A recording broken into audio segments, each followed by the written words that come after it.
Agora quero chamar o Ricardo Castanha, sócio da Lock Law e especialista em direito tributário, que está aqui ao meu lado na bancada. Obrigado pela sua presença aqui na BMC News. Seja sempre muito bem-vindo, viu, Ricardo?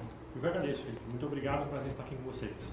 Legal. Eu quero começar, a gente estava conversando aqui da pauta, das reformas, e eu li uma notícia que o ministro da Economia, Paulo Guedes, disse que a reforma tributária ela precisa sair ainda nesse ano. Baseado nisso, é plausível esse tempo? É um prazo execuível, Ricardo? Olha, eu considero esse prazo bastante ousado e com baixas chances, infelizmente, de ser cumprido. E considero por algumas razões. Primeiro, porque a pauta do Congresso está bastante tomada por diversos outros temas que são igualmente prioritários. Falávamos há pouco sobre a questão do orçamento. O próprio orçamento de 2021 ainda não foi votado. Deve se arrastar aí até o final do mês de março, nas melhores projeções. E, além do próprio orçamento, outras pautas que também são muito relevantes, como as medidas de enfrentamento da crise econômica, da pandemia, a questão do auxílio emergencial, reforma administrativa, aquela lista de pautas bastante extensa que o presidente da República enviou ao Congresso e que ele disse mesmo que considera que também são prioritárias, de forma que esse é um primeiro ponto que eu considero que já é um desafio importante para cumprir esse prazo. O segundo ponto, que para mim também é muito relevante, é o fato de que até hoje nós não temos, entre o Executivo e o Legislativo, um consenso sobre qual é a reforma tributária que se pretende dar andamento. E esse é um ponto muito relevante porque a experiência no mundo todo que tentou fazer uma reforma tributária criando o chamado IVA, todas elas são prova de que as reformas só foram aprovadas com uma participação muito ativa e direta do Poder Executivo. Coisa que não temos hoje, já que o Poder Executivo ele tem um projeto de reforma tributária que é diferente daquele que tramita no Congresso, e enquanto não houver um consenso mínimo sobre qual reforma prosseguir, as discussões sequer podem ser pautadas, sequer podem ter algum andamento sobre consenso, sobre pontos de convergência entre os poderes. Por essas duas razões, eu considero esse prazo bastante ousado. Quais seriam os principais pontos de divergência, Ricardo, desses projetos, tanto do Executivo quanto do Legislativo? Só para a gente ter uma ideia dessa dicotomia, dessa divergência entre os projetos. A grande divergência está na extensão, na profundidade da reforma. Enquanto as reformas que estão no Congresso pretendem fazer uma fusão muito mais profunda e ampla dos impostos do Brasil, fundindo impostos federais, como também impostos estaduais e municipais, notadamente no caso estadual o ICMS e no caso municipal o ISS, o governo federal ele possui um projeto que caminha de modo mais lento para chegar nesse resultado. A proposta do governo federal, por enquanto, é apenas fundir impostos federais, criando o chamado IVA federal. O único projeto enviado até agora ao Congresso é um projeto que unifica as contribuições do PIS e da COFINS. E, segundo manifestação do ministro da Economia, os passos seguintes seriam levados também em consideração apenas os impostos federais, como desoneração da folha de pagamentos e união do IPI, eventualmente do IOF. Deixando para um segundo momento, não se sabe que momento seria, a conversa, o alinhamento com governadores e prefeitos para então criar um segundo IVA, que seria um IVA subnacional, um IVA estadual, fundindo ISS e ICMS. Já a proposta do Congresso, como eu disse, ela é profunda e já gostaria de levar ao cabo a fusão dos tributos federais, estaduais e municipais. Então, essa é uma divergência muito importante porque ela ataca justamente o cerne das propostas e enquanto não houver algum tipo de consenso sobre essas questões, realmente fica muito difícil, para não dizer inviabilizado, dar continuidade numa discussão sobre reforma tributária. Então, esse aprofundamento de unificar os impostos e acabar mexendo nos impostos das três esferas, do federal, do municipal e também do estadual, seria isso que acaba travando uma reforma mais profunda, porque os entes federativos acabam divergindo sobre a sua participação, sobre o recebimento, inclusive, dos impostos. Então, isso pode ser um ponto ali vital para não passar a proposta ou, de repente, não caminhar do jeito que se gostaria, Ricardo? Exatamente isso, é o que eu penso. Eu acredito que a dificuldade de articulação entre os entes federativos é hoje o grande obstáculo para uma proposta de reforma tributária profunda como deseja o Congresso Nacional. E onde está a resistência de governadores e prefeitos? Primeiro que a proposta do Congresso faz com que o imposto que viria como resultado da fusão, que seria o IBS, o Imposto sobre Bens e Serviços, que seria o nosso IVA, ele seria, entre aspas, federalizado, ele estaria sob administração federal, de modo a retirar poderes de governadores e prefeitos sobre a administração desse imposto. Isso é um primeiro ponto de resistência. O segundo ponto, também bastante importante, é que a proposta do Congresso ela acaba com os chamados incentivos fiscais, sobretudo os incentivos de ICMS, que hoje são uma política importante dos estados para a atração de investimentos de empresas para os seus territórios. Então, ao extinguir a possibilidade de governadores e até de prefeitos em relação ao ISS de criar incentivos fiscais para atrair empresas, empregos, investimentos, renda para os seus territórios, retira-se, isso na opinião dos governadores, um instrumento importante que eles têm de concorrência federativa, digamos assim, saudável.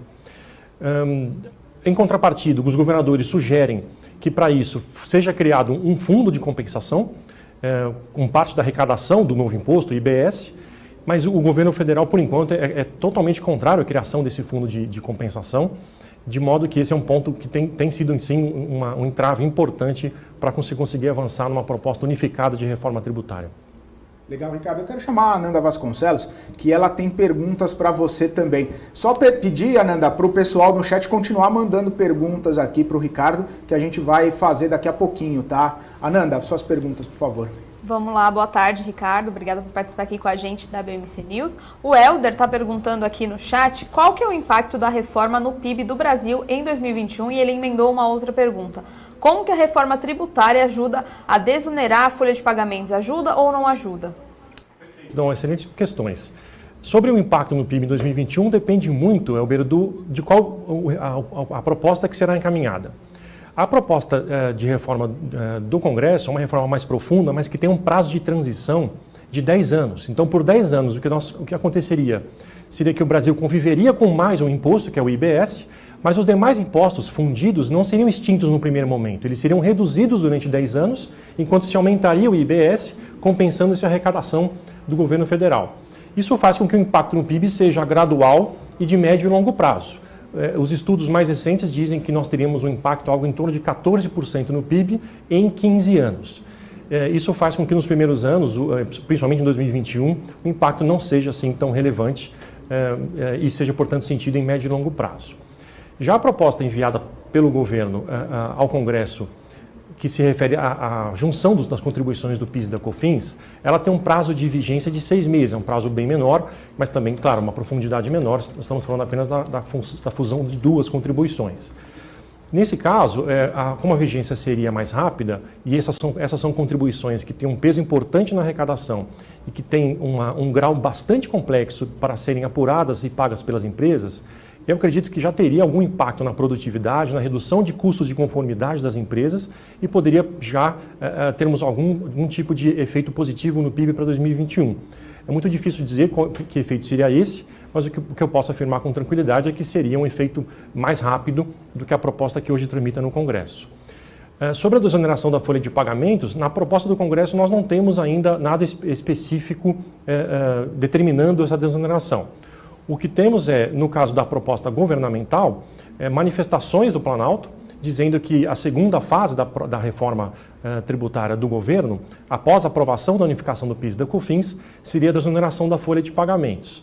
Mas lembrando, todo tipo de desoneração, incentivo fiscal e medidas dessa natureza que geram perda de arrecadação exigem, por determinação da Lei de Responsabilidade Fiscal, que o governo crie uma fonte alternativa de receitas para cobrir a perda de arrecadação. O ministro Paulo Guedes já disse algumas vezes que no desejo dele seria a recriação da CPMF para cobrir essa perda, o que é uma pauta bastante polêmica e hoje de difícil aceitação no Congresso.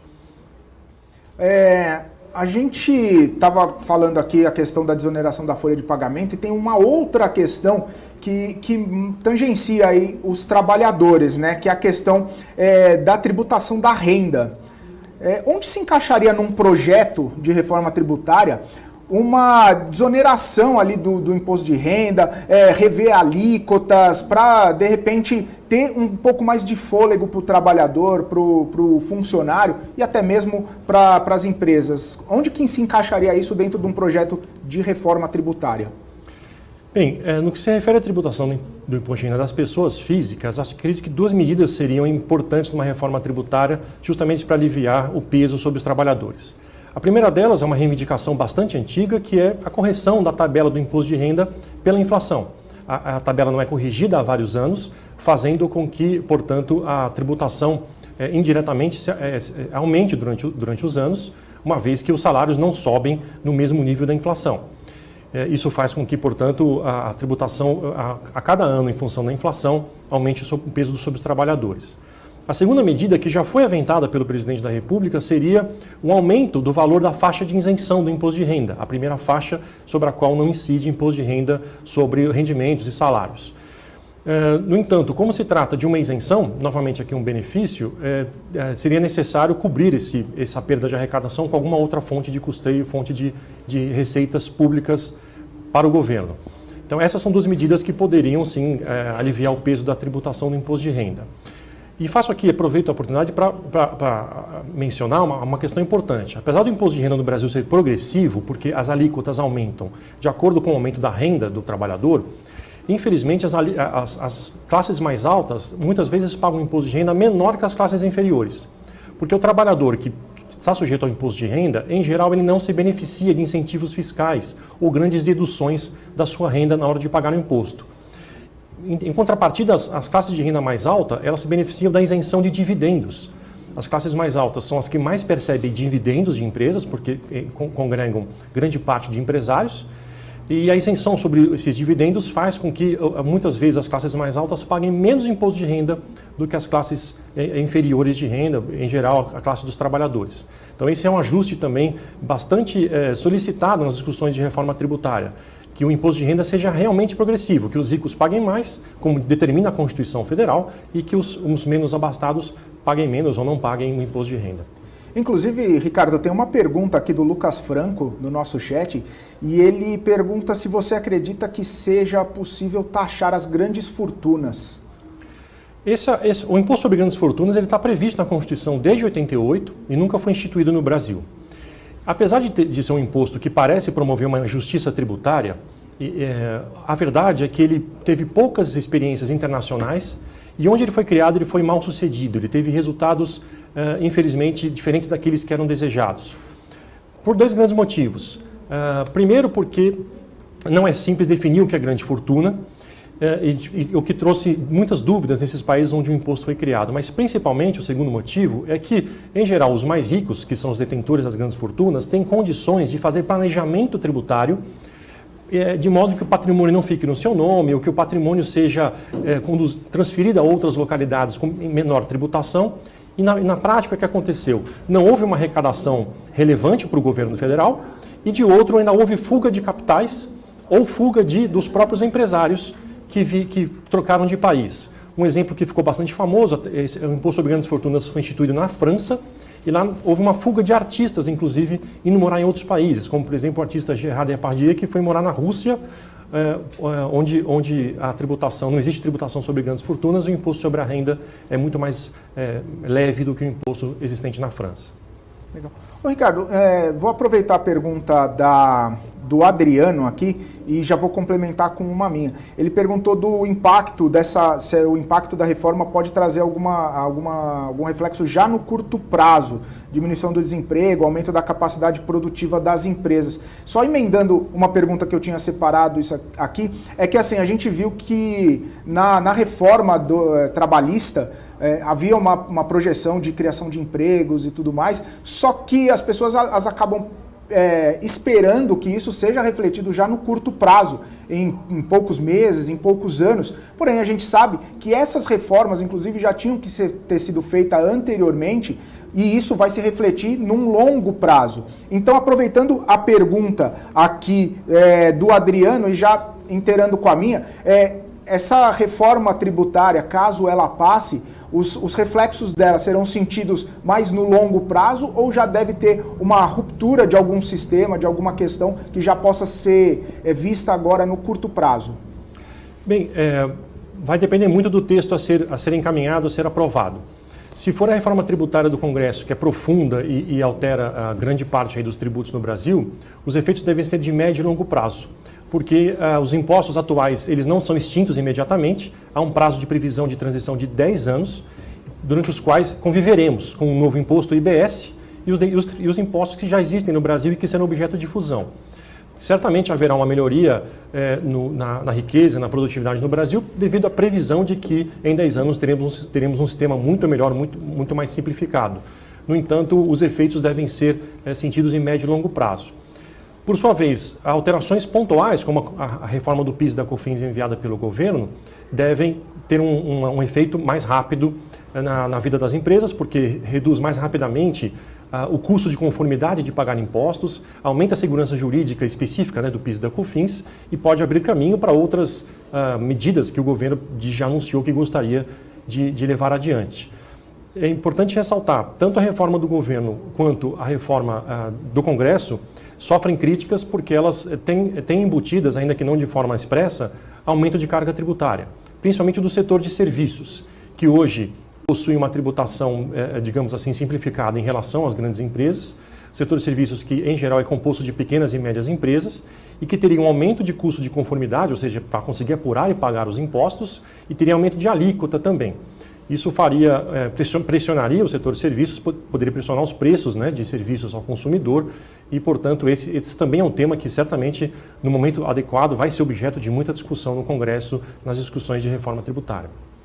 Legal. A Ananda Vasconcelos vai fazer uma pergunta para você agora, Ricardo. Ricardo, a Amanda Merchioli, ela está perguntando aqui no chat do YouTube, ela falou: Ricardo, a reforma tributária deve impactar algo em imposto de renda para as pessoas de baixa renda? E ela também emendou: historicamente no Brasil, pessoas de baixa renda pagam mais tributos do que as pessoas de alta renda. Isso deve mudar com a reforma tributária?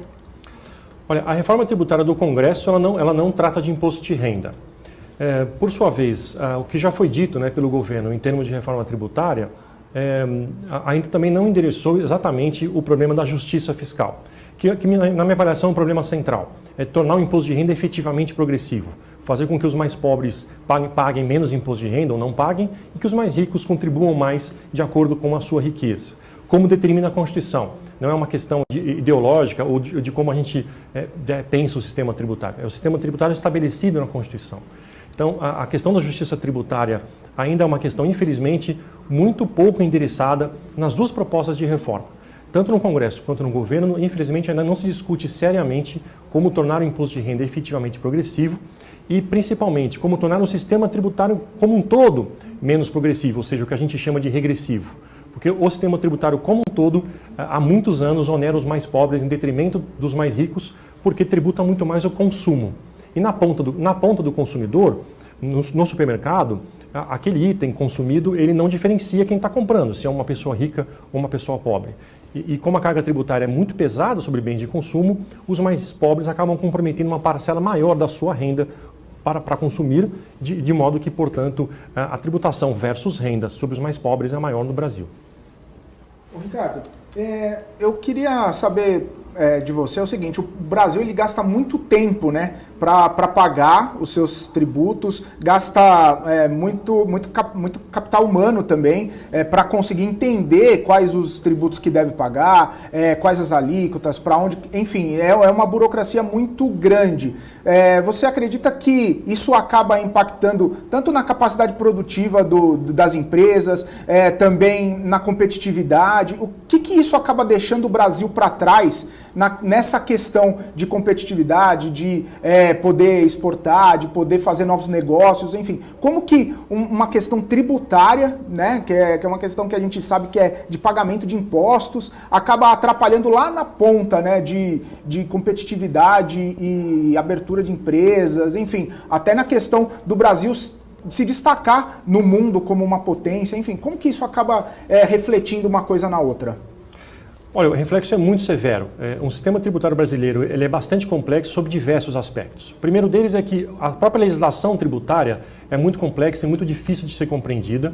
A quantidade de atos normativos é absurda, é enorme. Para se ter uma ideia, só o PIS e a COFINS, que são duas contribuições federais dentre o nosso mar de tributos, possuem mais de 7.000 normas a serem seguidas, fazendo com que as empresas tenham uma grande dificuldade até de compreender a forma que os impostos e as contribuições devem incidir. Isso gera um nível muito grande de insegurança jurídica em pagar impostos, fazendo com que as empresas muitas vezes paguem, mas paguem mal. E portanto, trazendo-lhes inseguranças de médio e longo prazo, muitas vezes criando litígios com o governo e diversas outras consequências. Esse é o primeiro ponto. O segundo, que é consequência do primeiro, faz com que o custo de conformidade para pagar impostos seja monstruoso. Quer dizer, o custo das empresas para entender os impostos, apurar e pagar esses impostos, seja o maior do mundo. Quer dizer, a quantidade de horas que uma empresa gasta para entender os tributos e pagá-los, que é medida anualmente pelo Banco Mundial, é a maior do planeta. Uma outra questão bastante relevante, a quantidade de obrigações, que a gente chama de obrigações acessórias, ou seja, de declarações que o contribuinte tem, sobretudo as empresas, para apurar e pagar os impostos, é monstruosa. São dezenas de formulários e de programas eletrônicos para serem preenchidos mensalmente e pagar os tributos, que são bastante complexos de serem preenchidos. Um exemplo, apenas a declaração do imposto de renda das empresas, que se chama ECF, tem mais de 3.000 tabelas e isso traz também um custo enorme para as companhias. Evidentemente que isso reduz produtividade, gera uma má alocação de capital, quer dizer, o capital das empresas está alocado numa atividade que não lhe traz qualquer retorno, muito pelo contrário, é basicamente um custo, fazendo com que as empresas não aloquem esse capital no setor produtivo para gerar riquezas, para si e para o país. Isso diminui a competitividade das empresas no âmbito internacional e, para piorar, e concluindo essa questão, justamente faz com que as empresas exportem tributos. O sistema tributário brasileiro, como ele também é disfuncional no que se refere à composição de custos de mercadorias e serviços exportados, as empresas também perdem competitividade internacional porque acabam exportando tributos, algo que os países em desenvolvimento simplesmente não fazem.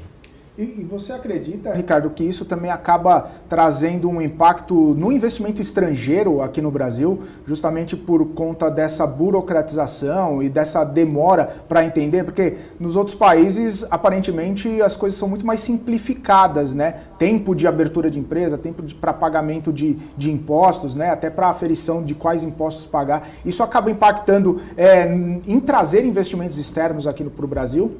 Certamente a complexidade do sistema tributário brasileiro é um fator ponderado pelo investidor estrangeiro para investir no Brasil. Claro, a gente sabe que a decisão de investimento estrangeiro está sujeita a uma série de fatores, mas a complexidade do sistema tributário, aliada à insegurança jurídica desse sistema, certamente é um fator que é colocado na mesa no momento de decidir entrar ou não no Brasil com investimentos. E dentre essa insegurança, é importante citar a própria postura das autoridades fiscais, que continuamente emitem atos interpretando a legislação de um modo diferente, muitas vezes, do que diz a própria lei. De forma que a insegurança jurídica também é criada pelo próprio governo, quando, em sua sanha arrecadatória, digamos assim, altera entendimentos sobre a interpretação da legislação tributária, trazendo cada vez mais insegurança para as empresas. Legal. Eu vou chamar a Nanda Vasconcelos novamente, que ela tem uma pergunta para você também, Ricardo. Ricardo, tem uma pergunta aqui do Eude Vieira Lira. Ele pergunta: Ricardo, é correto afirmar que a reforma tributária tem como fundamental base a reforma administrativa, tendo em vista que a maior dívida dos estados e municípios é com pagamento de salários e também benefícios?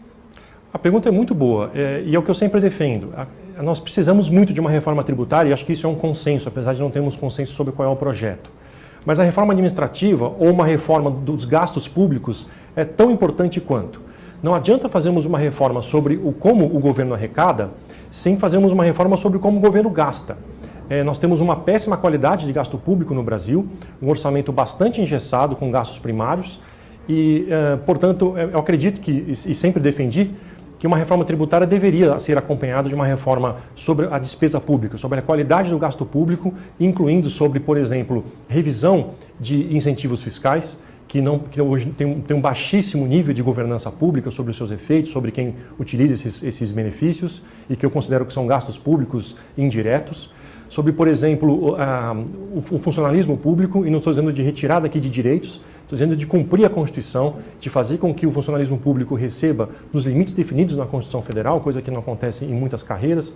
Enfim, uma série de medidas que devem também ser adotadas na ponta do gasto e não ficarmos apenas falando sobre a racionalização da receita pública. Sem dúvida, essas duas reformas combinadas trariam um efeito positivo para a riqueza do Brasil e para a produtividade muito maior do que se discutirmos apenas uma delas. Ô Ricardo, eu sei que o Marcos Saravalli não está aqui, mas ele tem um quadro aí que ele chama, que é o Fogo no Parquinho, né? Que ele acaba fazendo algumas perguntas um pouco mais polêmicas aí para os entrevistados, e ele não está aqui, mas eu vou incorporar um pouquinho essa questão. Eu queria saber se na sua visão, algum tipo de reforma tributária poderia corrigir algumas distorções no ambiente de, por exemplo, algumas isenções, alguns benefícios a empresas, a setores, que a gente vê que existem alguns setores, tanto da indústria, do comércio, enfim, que acabam pleiteando para si alguns benefícios, pleiteando algumas exonerações, né, fiscais, inclusive para poder ter esse benefício. Você acha que isso corrigiria algumas distorções? Poderia tirar alguns benefícios de algumas categorias nessa reforma? Ou isso acaba ajudando o empresariado, acaba ajudando o comércio, a indústria, enfim? Excelente questão. Bem, a proposta de reforma do Congresso de criação do IVA brasileiro, ela prevê a extinção de todos os benefícios fiscais do ICMS, do ISS, do PIS e da COFINS, e do IPI, portanto, que são os impostos a serem fundidos. É uma medida radical e parte da premissa de que, segundo os autores da proposta, de que ao invés de dar incentivos fiscais, que são renúncias de receita, seria mais fácil o governo arrecadar esse dinheiro e tentar atingir os mesmos objetivos que seriam alcançados com o benefício através da despesa pública. A proposta do governo de unificação do PIS/COFINS, que por enquanto é a única enviada, também acaba com quase todos os incentivos fiscais de PIS/COFINS, mantém apenas um incentivo para a construção civil e um incentivo para o agronegócio. Eu destaco, independentemente de uma ou outra reforma ser aprovada, de que a questão dos incentivos fiscais ela é muito urgente. Apenas no nível federal, em 2020, o volume de receita tributária renunciada via incentivos, só no nível federal, passou de 300 bilhões de reais. Mais de 4% do PIB. 300 bilhões apenas no nível federal. E é um volume de recursos, para você ter uma ideia, em apenas 3 anos equivale ao total de economia obtida, estimada com a reforma da Previdência. Quer dizer, todo o debate feito a respeito da reforma da Previdência, a dificuldade que foi esse debate, o volume de recursos economizados se equivale a 3 anos de renúncia fiscal só federal no Brasil. Essas renúncias não têm um nível mínimo de governança, não se sabe exatamente quais são os resultados atingidos, e os poucos estudos que tivemos sobre uma ou outra renúncia demonstraram, no mais das vezes, ineficácia em atingir os resultados que eram almejados. Entendi. Muito obrigado aí pela sua explicação. E, Ricardo, emendando um pouco nessa questão, a gente sabe que a reforma tributária ela vem também para desburocratizar, mas também, como você falou, algumas desonerações acabam impactando na cifra de bilhões de reais nos cofres públicos, né? E poderia trazer muito mais dinheiro para o Brasil. Mas existe também aquela questão de que, de repente, recursos não faltariam. Seria a questão de o Brasil ser um mau gastador dos seus recursos. Como corrigir essa distorção, como fazer essa questão de gastar melhor o dinheiro público, sendo que você vai gerar uma arrecadação diferente ou, de repente, até uma arrecadação maior de recursos com uma aprovação da reforma mais ou menos nesse sentido que a gente está discutindo aqui? Perfeito. A reforma sobre o gasto público, como eu comentei, é bastante urgente e há uma série de medidas que precisam ser tomadas em direção a uma racionalização, a maior qualidade do gasto público. Me parece que o grande problema que temos hoje é a falta de planejamento no Brasil. E não é uma questão específica desse governo. Há muitos anos o Brasil não tem planejamentos de médio e longo prazo como determina a Constituição. Quando não se planeja o como gastar, a verdade é que a decisão do gasto público fica sujeita a conveniências e oportunidades do momento, fica submetida às forças políticas e não está submetida a nenhum tipo de racionalidade. Então, na verdade, acho que a grande virada que nós precisamos é que nós tenhamos, nos 3 níveis de governo, planejamento público, não apenas no momento de discutir o orçamento, muito pelo contrário, o orçamento deveria ser uma consequência dos planejamentos prévios, e a partir daí a gente teria, sim, uma melhora na qualidade do gasto.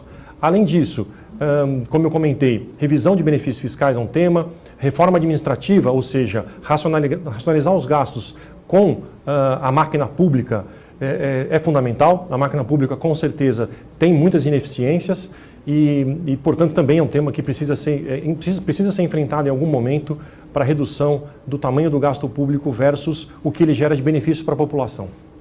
Legal, Ricardo. Eu quero agradecer bastante a audiência da gente aqui, que a gente está com mais de 170 pessoas agora ao vivo, a gente já chegou a bater 185 pessoas ao vivo aqui acompanhando, o pessoal mandando bastante pergunta pro Ricardo, né? Agora 1h53.